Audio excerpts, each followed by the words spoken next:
Assalamualaikum warahmatullahi wabarakatuh. Saya Henti Nopianti dari kelas S1 2FA3 dengan NPM 139. Sini akan sedikit menjelaskan materi dari mata kuliah kimia medisinal, yaitu prinsip desain obat 3, yaitu mendesain molekul obat yang sesuai dengan target kerjanya.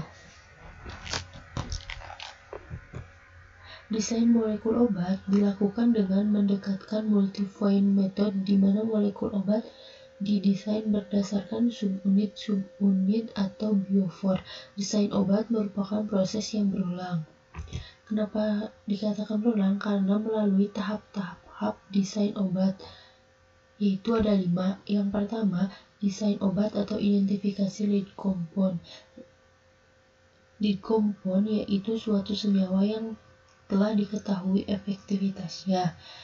Kedua adalah sintesis dan uji aktivitas pendahuluan terhadap lead compound, yaitu bertujuan untuk pengujian efektivitas terhadap lead compound. Yang ketiga, optimasi farmakodinamik terhadap lead compound, yaitu memperbaiki sifat-sifat yang kurang baik terhadap lead compound. Yang keempat, optimasi fase farmakokinetik dan farmakostetik terhadap lead compound, yaitu bertujuan untuk mengetahui ADME pada suatu obat tersebut.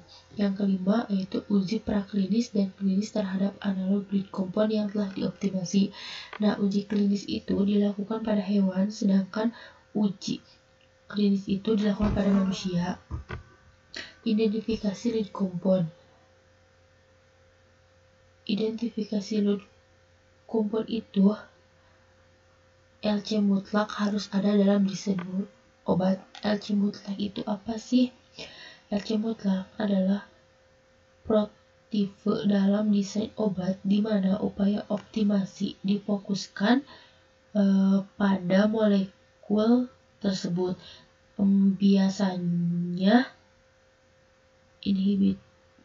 Biasanya molekul yang sudah diketahui efektivitasnya.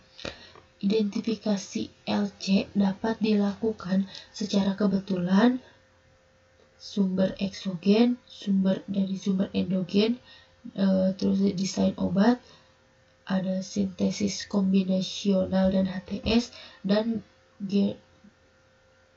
genomis atau proteomis. Desain inhibitor enzim. Molekul obat bekerja sebagai inhibitor suatu enzim, berarti berperan mencegah enzim bertindak sebagai katalis terhadap suatu reaksi. Nah, pada desain inhibitor enzim itu ada inhibitor yang bekerja pada sisi aktif. Inhibitor ini yaitu inhibitor irreversibel. Molekul obat dapat berkompetisi dengan substrat untuk menempati sisi aktif enzim.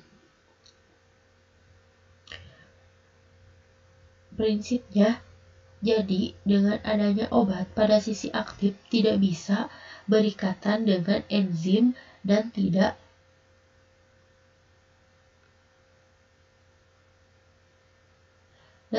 menghasilkan interaksi dalam tubuh, contohnya antidepresan. Nah, pada yang tadi inhibitor bekerja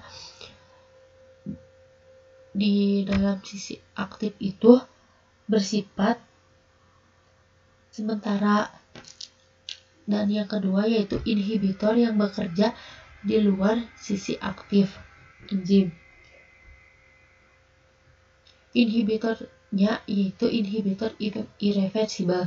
Inhibitor ini mampu membentuk ikatan kovalen dengan suatu asam amino pada sisi aktif enzim dan secara permanen memblok enzim tersebut.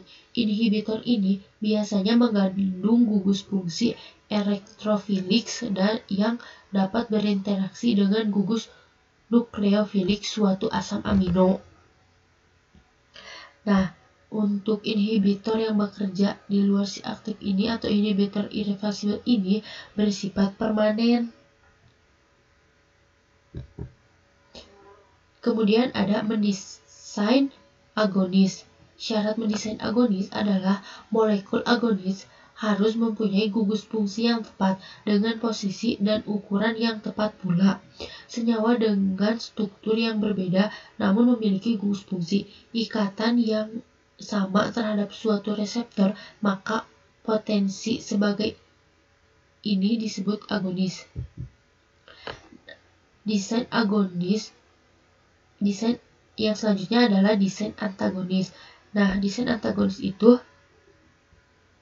suatu antagonis yang akan bekerja dengan menghalangi atau berinteraksi agonis dengan reseptornya. Ada dua, yaitu antagonis yang bekerja pada sisi aktif dan antagonis yang bekerja di luar sisi aktif. Antagonis yang bekerja pada sisi aktif yaitu bekerja neurotransmitternya alami tidak berinteraksi dengan dinding sel. Sedangkan antagonis yang bekerja di luar sisi aktif menyebabkan dinding selnya berubah bentuk sehingga neurotransmitternya tidak bisa aktif lagi karena tidak bisa masuk, sehingga tidak menghasilkan efek yang tidak diinginkan. Desensitasi yaitu desensitasi obat adalah induksi sementara keadaan toleransi terhadap obat. Desensitasi obat merupakan bagian dari induksi toleransi obat di mana sel efektor menjadi kurang atau tidak responsif terhadap respon imun yang diperantai IG. Untuk kesan dan pesan pada mata kuliah kimia medisinal ini, kesannya itu cukup menarik. Kenapa? Karena sangat menantang untuk melakukan pembelajaran lebih dalam lagi tentang obat. Contohnya seperti mendesain obat itu kan harus memiliki pengetahuan yang cukup luas, sehingga menantang kita untuk lebih berani mencari tahu tentang materi-materi itu. Kemudian yang saya rasakan dari pembelajaran kimia medisinal ini sangat nyaman karena dilakukan dengan cara video pembelajaran, sehingga kita bisa mempelajari mengulang-ulang video tersebut sampai kita paham. Terima kasih. Waalaikumsalam warahmatullahi wabarakatuh.